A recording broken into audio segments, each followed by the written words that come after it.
Hello, and welcome to Section 3, Lecture 3, Early Medieval Agriculture in the Marlborough Medieval Studies course.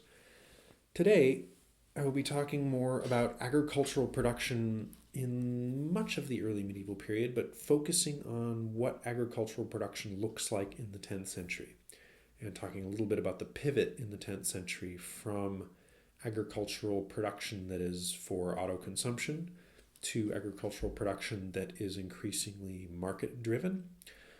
Because next time I will have a short introduction. It'll be a larger in-class discussion, but I'll have a short introduction to the takeoff of the European economy in the 11th and 12th century. Now, for a quick political recap, if you recall back in part 1, we talked about how in the 9th century, after the reigns of Charlemagne and his son Louis the Pious divides the kingdom up between his three sons. There's contention because one of the sons is from a second wife. It devolves eventually into civil war. That's not the only tension. And the civil war actually starts in his lifetime, but then continues after it. And you have really the end of Central Carolingian authority.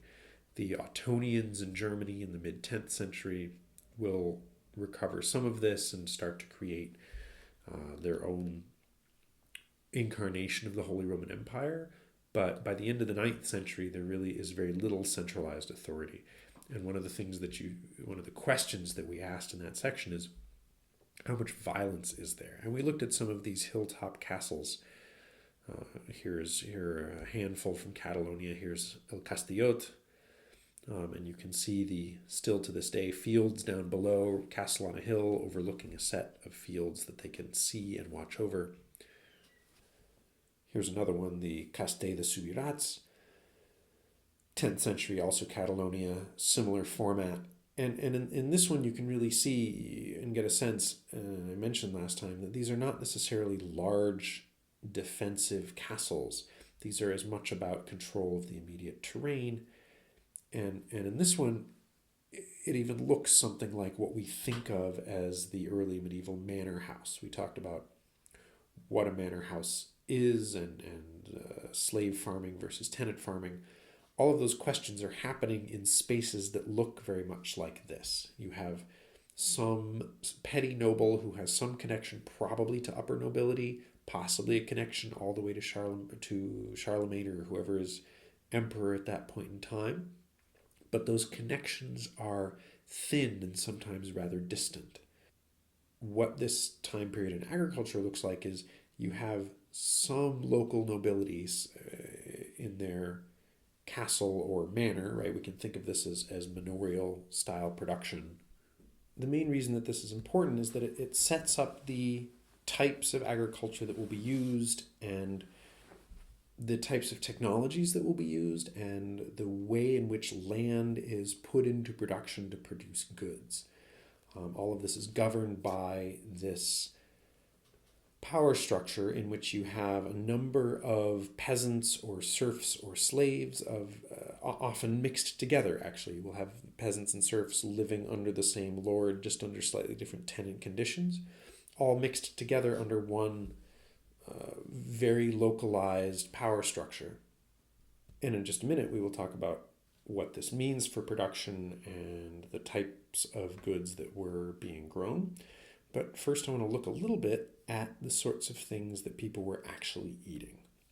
So we're going to talk about diet, then we're going to talk about actual production, and then I'm going to talk a little bit about the social setting in the 9th and 10th centuries in particular that normal people lived and worked under, and to some extent how that influenced agricultural choices as well. So starting with diet. Now, the diet of the masses, rather than that of the royalty or even some of the minor nobility, as almost everything in the medieval period, varies with location. As we talked about last time, the Mediterranean grows this trio of goods based on the olive, the grape, and grain. And it's often summed up as olive oil, bread, and wine. But, of course, olives are also eaten. And bread is to some extent misleading because one of the most common things grown in the Mediterranean is barley. Barley is slightly more drought resistant, and the Mediterranean tends to be drier than northern regions. So as much as wheat bread is prized, and wheat bread is prized, that is always the demand of what people will eat. When we get into cities later on in the high medieval period, sometimes as much as 50% of people's calories will come from bread. Bread is served all the time and eaten by everybody. What distinguishes classes in that instance is what the bread is made of. So if you are lower class, your bread tends to be brown. It tends to be a mix of grains. It will sometimes have rye or spelt, things that are less expensive than wheat or barley. And if you are the upper classes, you can afford to have well-sifted, as white as possible flour. So the demand is actually for clear, chewy white bread, as opposed to the mixed grain or less well processed, sometimes grittier, maybe a little more chaff of the bread of the lower classes. Additionally, although these three crops are grown everywhere in the Mediterranean, there are a lot of other crops that are grown that people use, and some of them are for eating. Sugar is grown in the Mediterranean even this early. Some of them are not for eating. Cotton and linen are also produced around the Mediterranean. Linen in particular is popular throughout North Africa. Cotton is somewhat of a lesser crop. It is a little harder to process at this point in time. It is not the main clothing item that it will become later, particularly under the American slavery regime, where cotton becomes a major produced crop. But both cotton and linen are used. They are used for clothing, and obviously clothing is just about as important as food. The other big shift that we see in the Mediterranean production and diet around this time, earlier really, end of Rome and with the incursion of various barbarian tribes and the setting up of barbarian kingdoms, is that Roman food really is based on this trinity of olive oil, wine, and bread. The barbarians use somewhat different fats. They have a much higher reliance on milk. They use butter at times for cooking. They use a lot of lard. Pigs are much more important in barbarian consumption than they were in Roman consumption. Now, the Romans ate pigs, but they tended not to cook in lard. They tended not to use lard as their primary fat. And in a lot of the barbarian kingdoms, particularly in the south, you begin to see a blend of these two things. So they are sometimes using olive oil, sometimes using lard. This continues to be a feature of at least the European side of the Mediterranean, of their diet. Lard is still common in southern France, Spain, Italy. And by the time you get to the Christian early medieval 7th and 8th century, you begin to see a balance of these two. So Charlemagne himself was known to like roast meat, and occasionally his doctors warned him that he ate too much of it. I won't go into the medicine of it, but too much roast meat would imbalance the body, they felt, and so he needed a broader variety of things that he ate. It sounds fairly modern. The reasons for it aren't that modern, but it comes across that way.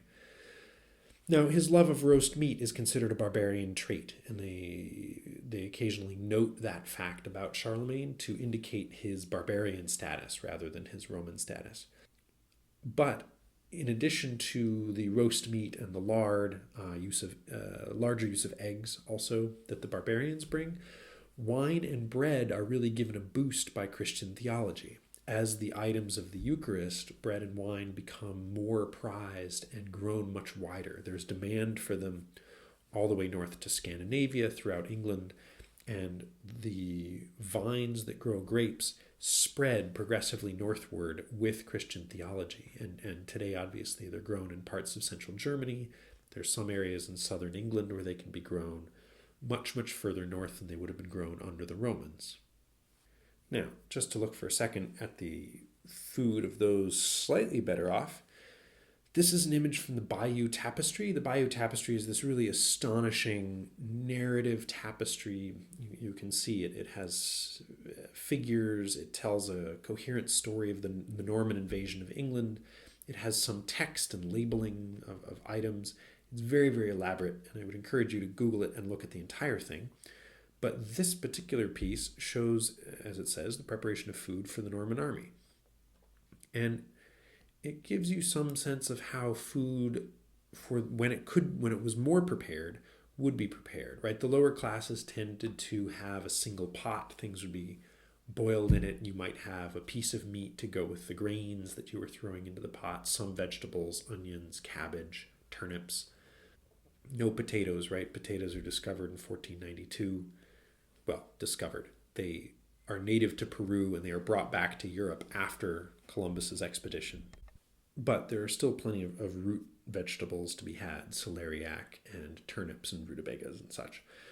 So peasant food tended to consist of boiled grains or sometimes grain cooked into bread, particularly for earlier meals. Some cuts of meat. Meat is still fairly common.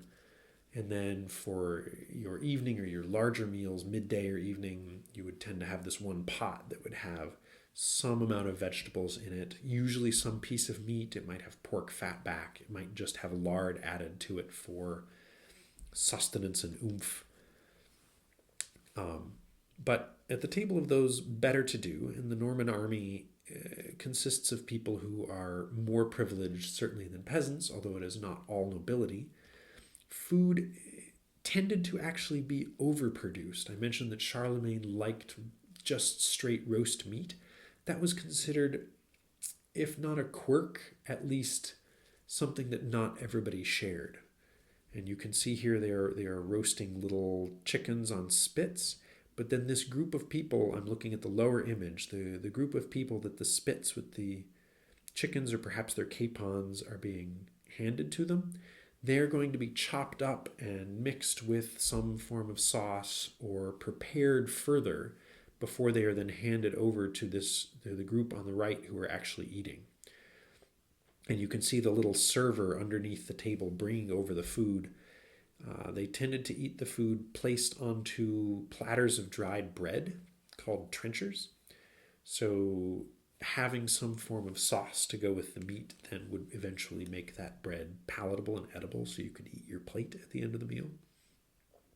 Now, you can also see, going back to the lower left, the people at that table have knives and are cutting up and preparing the food further even after cooking. So by the time it makes it to the table, it has already been prepared for eating.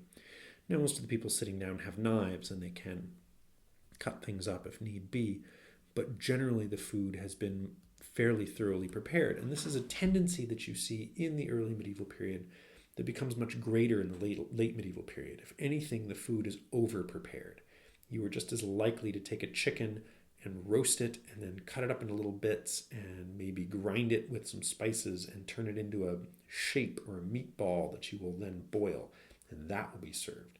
So high levels of processing are considered fancier. Hence the reason that Charlemagne's interest in straight roast meat was something that was notable.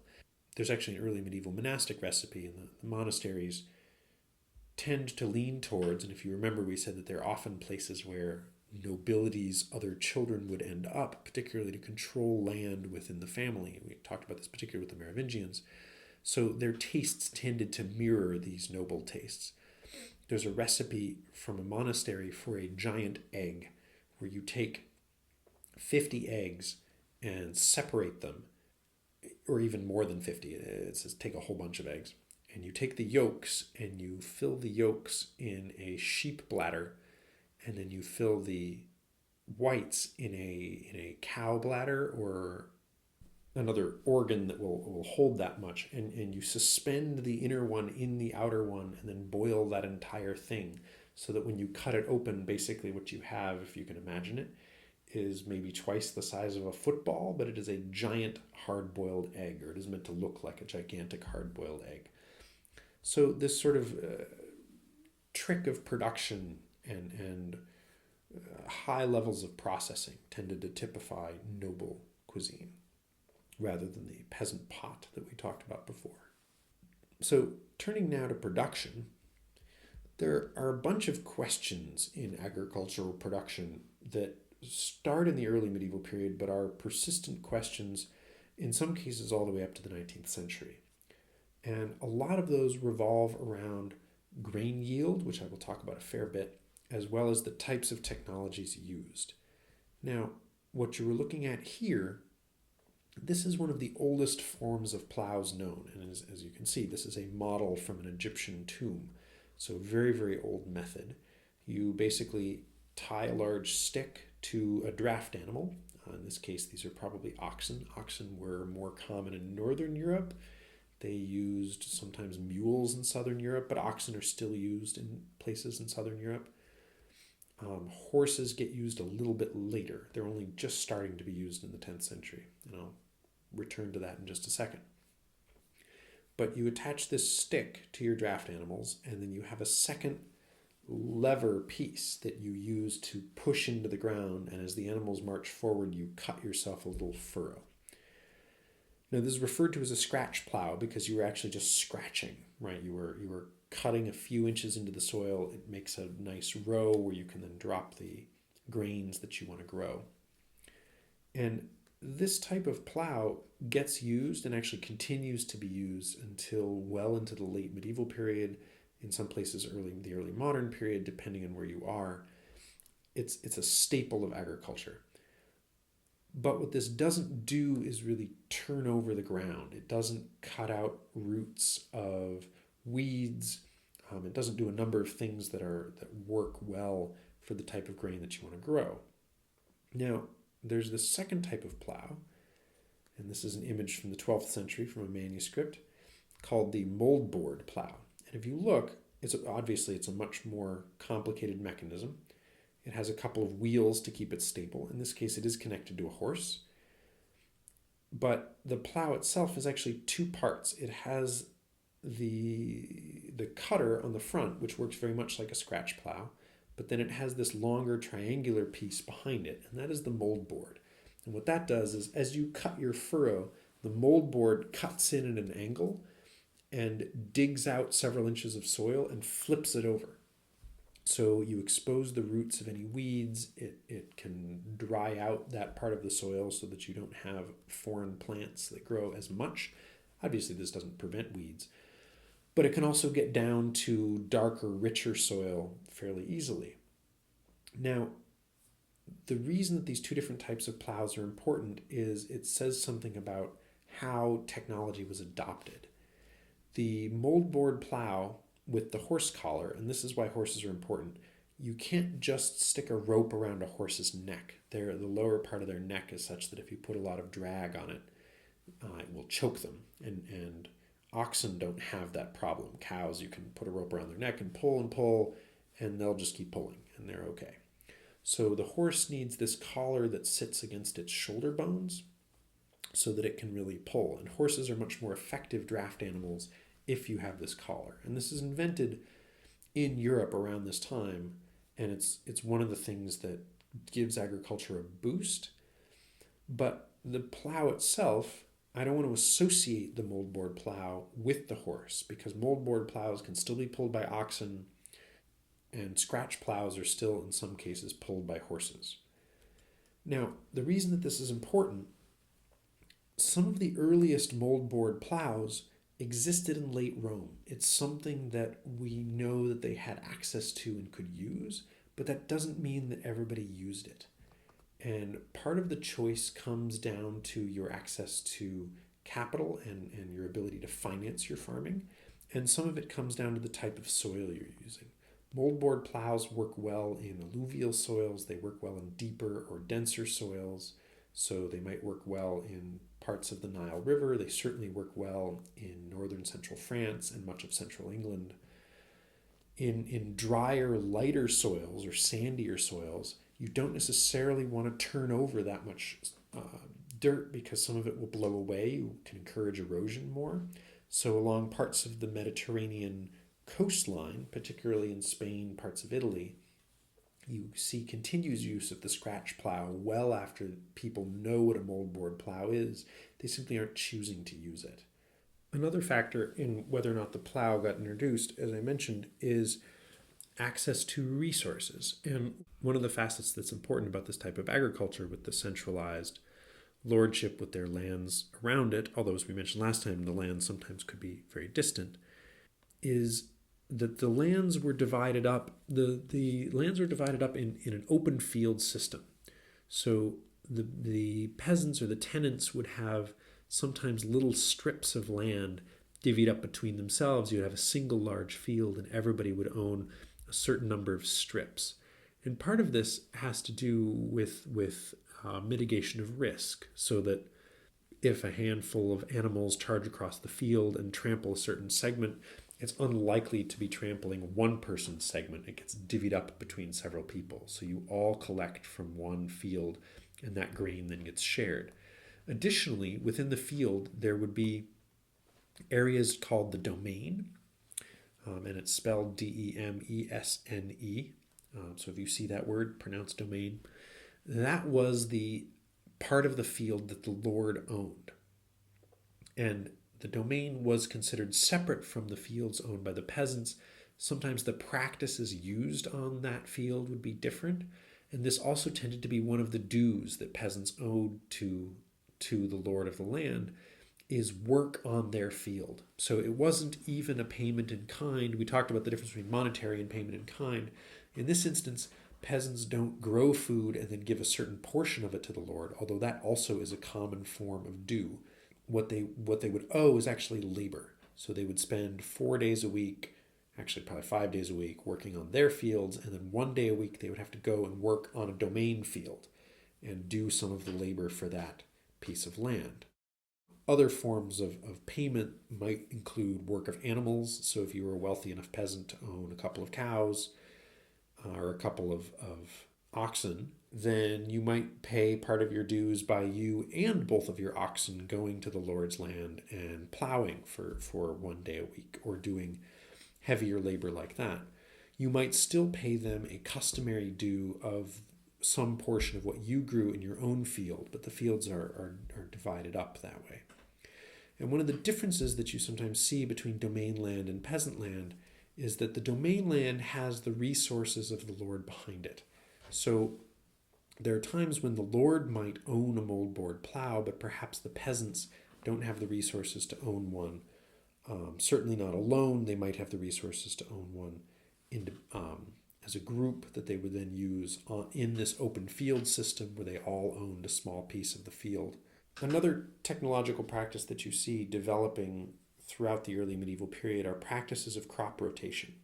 And in some places at the end of the Roman Empire, the type of crop rotation you see is simply growing the crop you want on the land.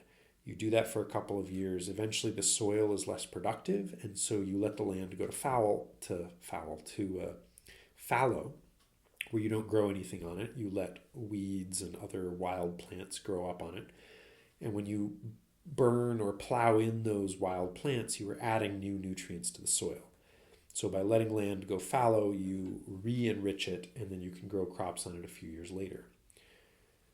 Over the course of the early medieval period, they start to become more systematic about what crops get grown, and you start to see at least 2 field rotations where both the domain and the peasant land, you take the field that you have and you divide it up into 2 halves, and in one half you grow grain and the other half is fallow, and you switch that on and off every year.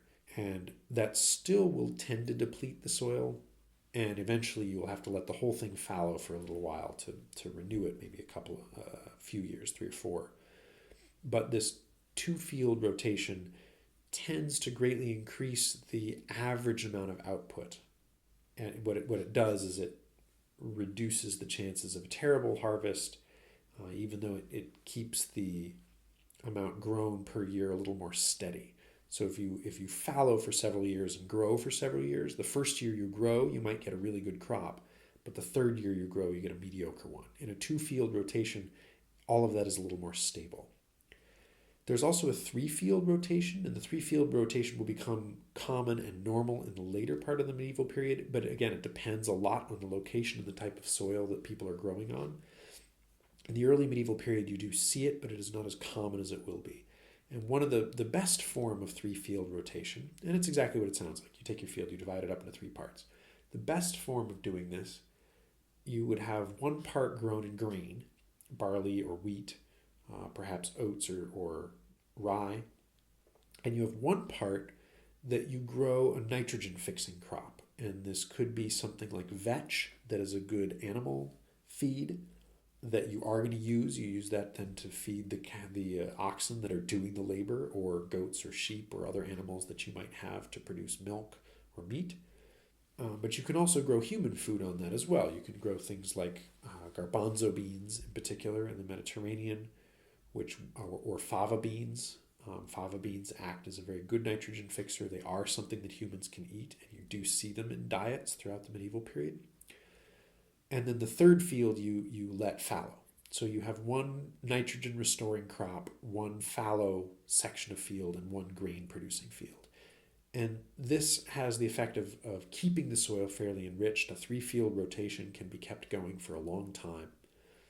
And so the places that you see introducing that tend to be more productive areas.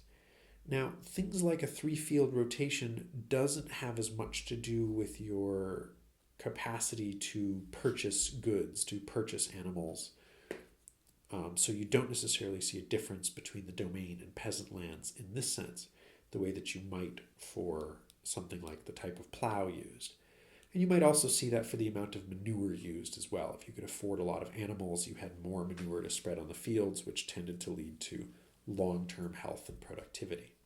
Before we turn to talking about crop yields, and as I mentioned, crop yields is perhaps the most contentious element about early medieval agriculture, just a couple more images about what plowing, planting, and harvesting looked like.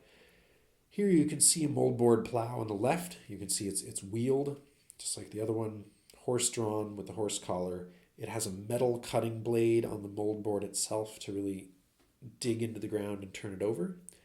After that, the seeds are broadcast by hand, and you can see the guy with the little white, looks sort of like a smock that he's pulled up into a pouch where he has the grain in it. And he would throw the grain out on the field, and then the horse on the left is pulling this grate that acts like a rake that buries the grain just a little bit into the ground and smooths over the field. And then here on the right, you can see somebody actually harvesting with a hand scythe. This would have been one of the more common ways to do it. You gather a bundle, cut the bundle, tie the bundle off, and leave them there for collection. You leave them there to dry a little bit first. The other thing to note about this is that all of the agricultural work in this picture is being done by men.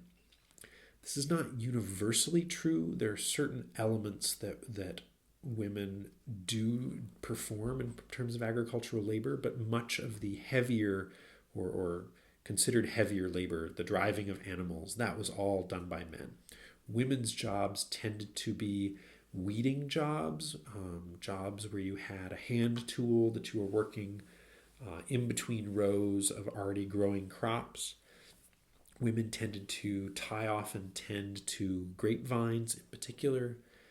They were also frequently used in the production of wine. Women some of their customary labor on domain lands might be washing of winemaking equipment, preparing of wine, but not necessarily the actual field labor that you see here. And this gender division holds, and it holds so continuously that when French and British explorers arrive in North America and New England, one of the things that they describe as degenerate about the Native Americans is that in Native American society, planting and growing and harvesting of crops, all of the jobs that you see being done here mostly by men, in Native American New England tended to be done by women, while the men did hunting.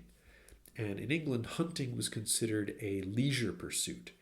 So they describe Native American men as lazy because they didn't do any real work. They only did this leisure activity that was meant to be fun and was not actually productive for society, while women did all of the actual hard work. Now, of course, if you're a hunter-gatherer society or hunter-blended agriculture, it's not fair to say that they were only gathering, because they did have specific agricultural practices. The hunting involves a lot of your calories and is actually hard work. So I don't think the Native Americans saw that way. But you see in that the persistent assumption of which tasks correspond to which gender in the production of food. So all this brings us then to the big question of crop yields. which is one of the persistent questions and difficulties about looking at medieval agriculture, particularly in the area that I study around questions of famine. You want to know how much food they could produce on an acre of land. That's a really important piece of information.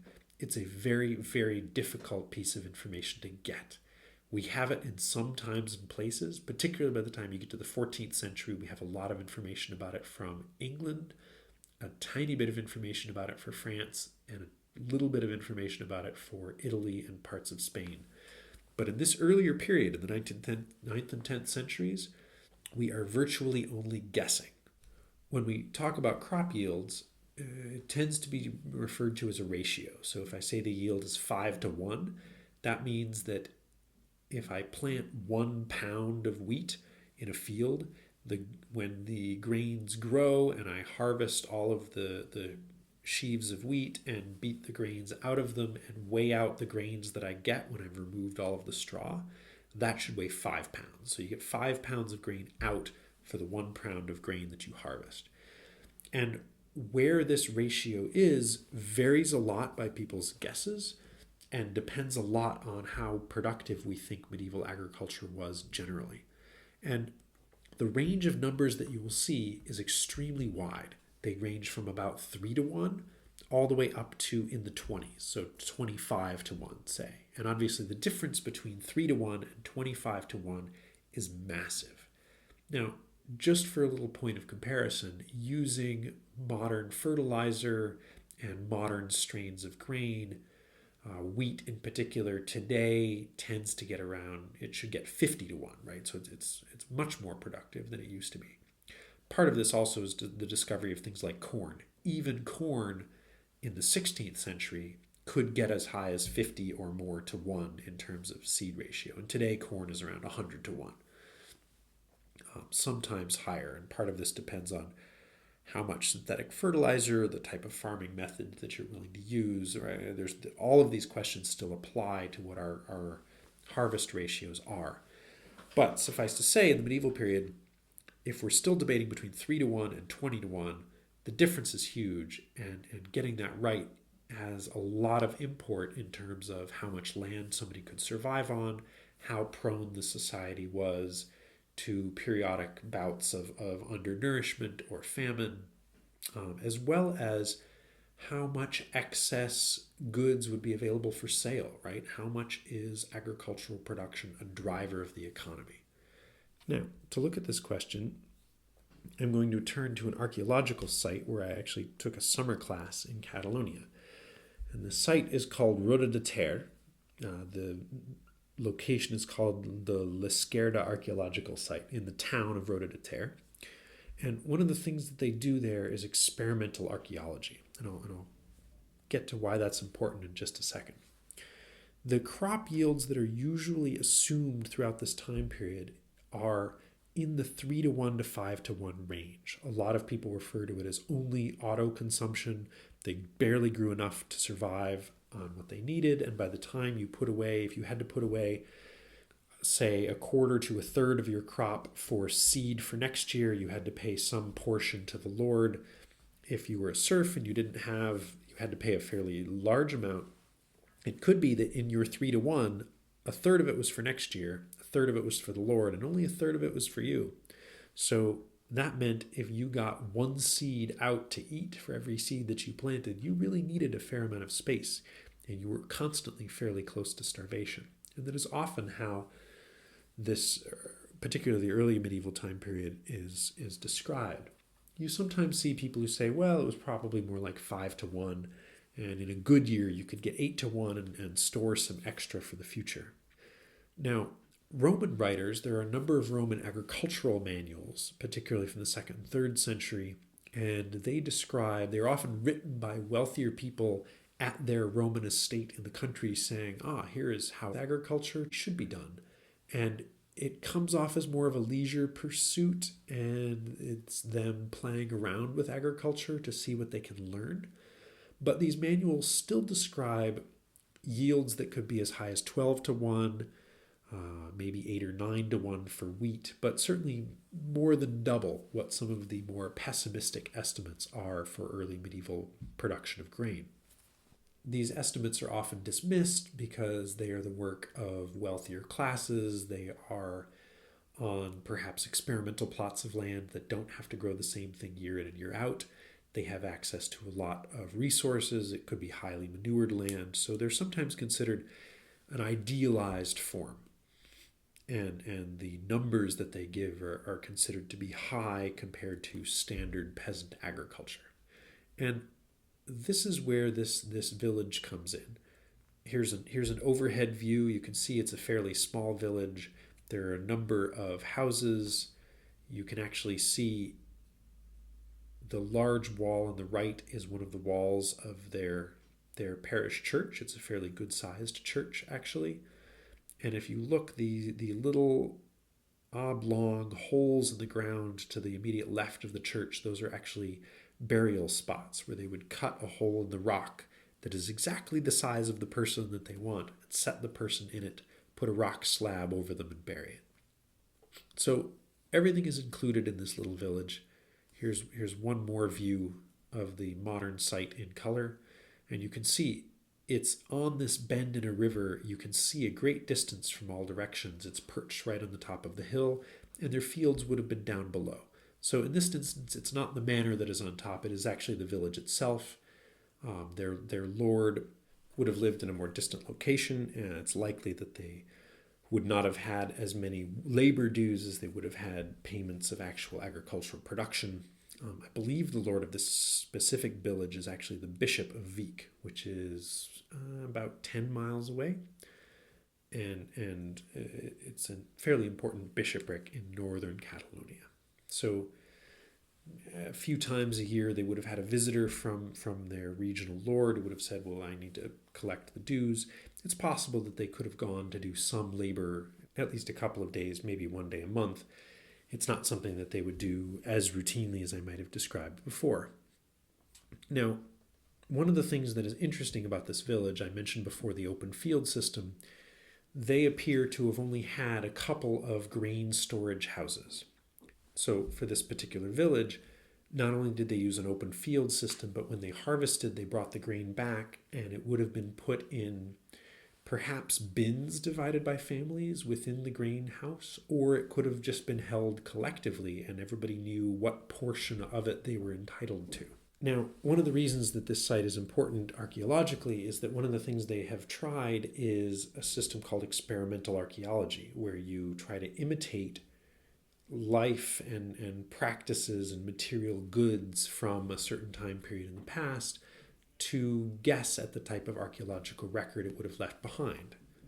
And at La Scerda, the experimental archaeology that they do is that they grow grain. They actually have a granary that they have built, a modern one, but it imitates this stone foundation with wicker siding and a thatch roof that would have been on top of this archaeological site 1,000 years ago.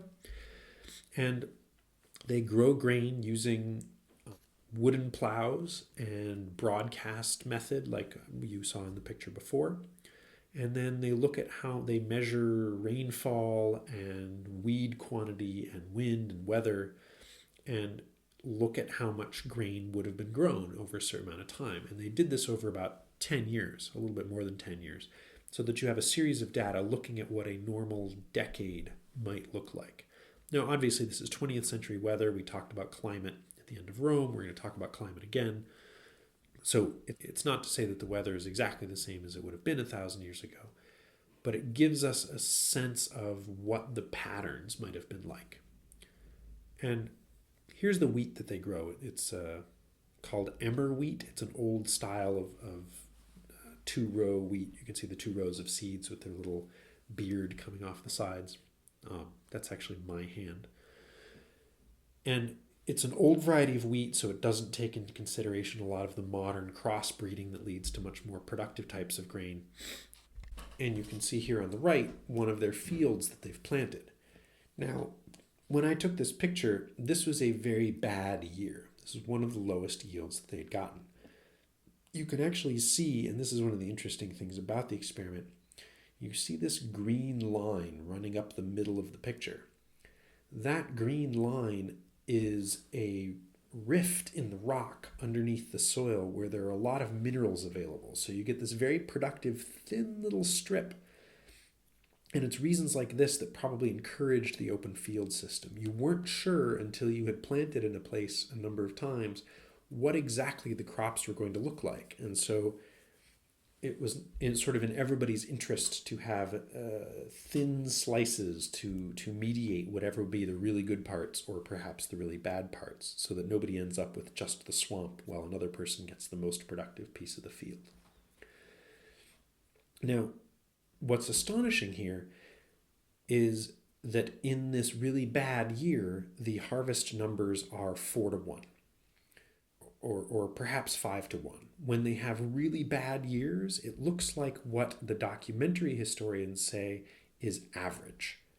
So they really have been arguing, and I have to say, not with a whole lot of success, but they say that average years must have been much higher than was previously thought. Some of their numbers go as high as 20 plus to 1 in particularly good years. And they think that average must have been probably in the high teens, maybe even in the low 20s. Now, there's all sorts of questions surrounding this. One of them is how much has the climate changed since then? One of them is rotation of fowl. They use a 3-field rotation at La Scherda. How common would 3 fields have been? Does the 5 to 1, the pessimistic 5 to 1, take into account animal depredations or higher numbers of birds or deer or other wild animals that would come in and destroy some of the crops? In other words, might they have been able to grow a grain that actually grew to 25 to 1, but perhaps the seeds that they stored were not stored very well, so the germination rate was really low? If you put out 10 seeds and only one of them grows, and that one grows to a rate of 30 to 1, you're still only going to get 3 to 1 back. So it's possible that modern seeds, they've stored them better, and so they're getting a larger number of seeds to actually grow into full plants. They could be slightly healthier. There could be less crop disease. Transmission of disease was not nearly as well understood in the 9th century. So there's all sorts of reasons that could have reduced that number. But one of the things is, going back to the image of this person cutting grain, they're cutting grain that is at least waist high. And a lot of the images that we have of grain growing in fields, it's not this stunted, ankle high, very poor grain that only produces 3 or 4 to 1. So it seems like the numbers could have been higher, even if you take into account some of these things that might have lowered grain yields. It begins to look at least a little more like the numbers that the Romans offered, 12 to 1, 9 to 1, something in that range, as for average.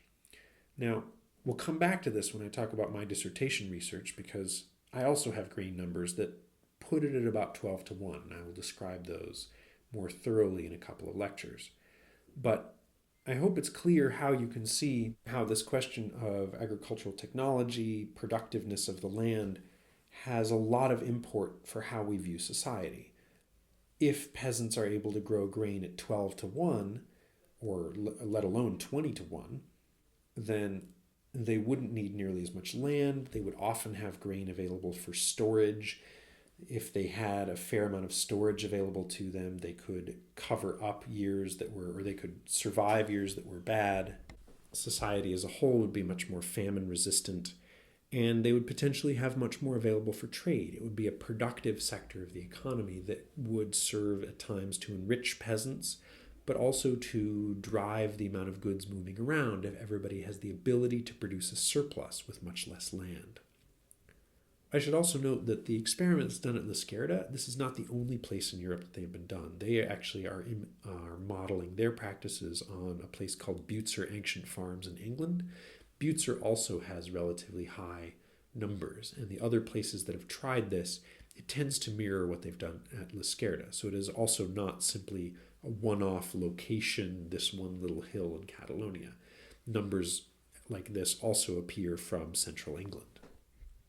Now, before I end today, I just want to add a couple of minutes of notes about the social setting for peasant families doing the work. I already noted something about the gender division of labor, that a lot of the agricultural labor would have been done by men. Women did some of the, especially the weeding and intermediary agricultural labor. They would have done a lot of the food cooking, which is perhaps not surprising. They also do a fair amount of making of clothing and processing of things like the cotton and linen that I mentioned early on in the lecture. And the average peasant family at this time was estimated to be about 5.6 people. That may seem very exact, but it's an aggregation of a bunch of numbers, and it comes out to something like 5.5, 5.6. So each family probably only had between 3 and 4 surviving children. This may seem low, considering that we tend to think of people as just having very, very large families. But the trend, especially in the 10th century, was that family planning was done through the marriageable age of women. And they would use the age at which women got married as, to some extent, a form of birth control. The more you can hold off marriage, the fewer kids you're actually going to end up with. Now, the 10th century has a variety of trends and practices depending on location. And, okay, this is really a trope of everything in medieval history, right? Everything I've said so far, and probably everything you could possibly think about the medieval period, depends on where and when you are, particularly where. It varies a lot based on whether you're in Northern Europe, Southern Europe, Spain, Italy, England, Denmark, you name it. So just keep that in mind. That's always true. But in many parts of Northern Europe, marriageable age started around 17 or 18. So you would be having children by the time you were 19. But husbands could be mid to or even late 20s. And part of this has to do with the fact that men were waiting until they were certain of how much land they had. If you were in your early 20s, you might spend extra days working, trying to earn money to consolidate. There was some amount of wage labor, although much of the labor was customary. You might be doing extra labor to try to increase the amount of land that you had control of. There was a need for the husband basically to be established in order that they would be able to sustain whatever family it was that they were going to produce. And so one of the things you see actually in shortage years when people are feeling very poor is that marriages get put off by a year or two. So men get a little older. But both men and women get older, particularly during years when there are harvest shortages and essentially economic crises. Another influence on this is as the cost of a dowry goes up, women tend to also start getting married a little bit later as they take more time to accumulate the money necessary to get married and to establish a home. Now, an odd effect of this is actually that as women start getting a little bit older before they marry, it becomes more and more likely, say they're born when their parents were 25 or 30, if their parents are becoming 50 or 60, their parents might die when they're in their mid-20s, in which case they could inherit a fair amount of goods. And this then creates a social need for them to find a living and to do something, either prior to marriage or there is also the possibility that they would be a spinster and not get married, continuing the need for them to find a living. But this is one of the ways that women then start entering the economy in the high medieval period, is looking around for tasks to do that will bring them some sort of income. And we'll talk a little bit more about this in a couple of lectures. Suffice to say, as I mentioned, the marriageable age, if it's 17, you might have 6 or 7 kids. Now, when I say 6 or 7, that would be the number of surviving. The rate of surviving childhood is much lower than it is today. So as many as 1 in 3 children might be dead by the age of 5. So if you had 10 kids, you might actually only end up with 6. If you had 6 kids, you might only end up with 4. And presumably much higher rates of breastfeeding. This was not the case amongst the nobility, who would sometimes have wet nurses. But for lower classes, if you were more persistent at breastfeeding, this could expand the amount of time between children to as much as 3 years. Not in every case, but it had the possibility to do that. So it could be that if you got married as a woman in your mid-20s, that you might only have 6 or 7 kids, of which 3 or 4, again, this sort of average number, would survive. And again, this does depend on location. There's certainly areas where families seemed to be larger, but we'll say 3 or 4 surviving children, particularly in the 9th century, as a sort of average. So, to go back quickly over the whole set of topics from this lecture, we talked a little bit about diet. We talked about the difference between the one peasant pot that would either be some sort of grain gruel for the morning, it might be accompanied by cheese. For the major meal, it would be root vegetables, some piece of meat, often to give it a little bit more sustenance, perhaps just straight lard, olive oil if you were in the Mediterranean, along with root vegetables, onions, and probably grain added to that as well. Grain is always a constituent part of the diet. The diet of the nobles tended to be far more processed. There was an increasing value put on how many different things had been done to the food. And this is something that we see increasing towards the high medieval period and the later medieval period. Now, for production, a lot of what we talked about in production is questions of what resources were available, how much manure, how the fields were divided up, whether they used a 2-field or a 3-field rotation or any rotation at all, their access to animals, the type of plow that they might have used. We talked about the difference between the scratch plow and the moldboard plow, sometimes appropriate for different types of soil. All of that comes down to a very broad question that historians have been debating for a long time, and will continue to debate into the future, of just how much grain you could grow on an acre of land. How productive was medieval agriculture? And I said that the estimates vary widely, from the experimental archaeologists up in the 20s to some of the Roman writings that say 9 or 12 to 1, to some of the documentary and much more pessimistic estimates that place it at a mere 3 or 4, in which case you were always only living hand to mouth. You could never save anything. You could not store grain. You probably didn't have any excess to sell to market. It paints a much more dismal picture of what life would have been like in the 9th or 10th century. Now, I myself go for somewhere in the middle. I would have to say that I think it's probably 3 or 4 is very pessimistic. I think that peasants routinely had access to some sort of food storage. Grain yields could probably fairly routinely be around 10 to 1. The 3 and 4 to 1 just seems surprisingly low to me, and probably either reminiscent of very bad years or areas where there's a lot of animal depredation that would destroy the crops. And then lastly, we talked a little bit about the structure of families, about the use of delayed marriage to limit the number of kids, some of the restrictions that would delay marriage, either the dowry on the female side or the need to amass enough land to support a family on the male side, and concerns about inheritance as well. So that's something about how the social setting and the different questions surrounding agricultural production, which are really drivers of the economy in the 9th and 10th century, those are some of the main questions that are at issue. Now, next time we will talk about the takeoff of the European economy. In the 11th century, and to some extent at the end of the 10th century, Europe suddenly starts getting wealthier, and people start trading a lot more and moving goods around a lot more. And I will give a very brief introduction to that, and then there will be a bunch of subtopics that people will be able to read about. So next time's lecture will be a little shorter, and we will build it off this more extensive bibliography, looking at different facets of that takeoff of the economy.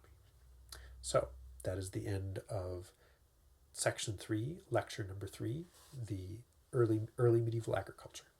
Thank you.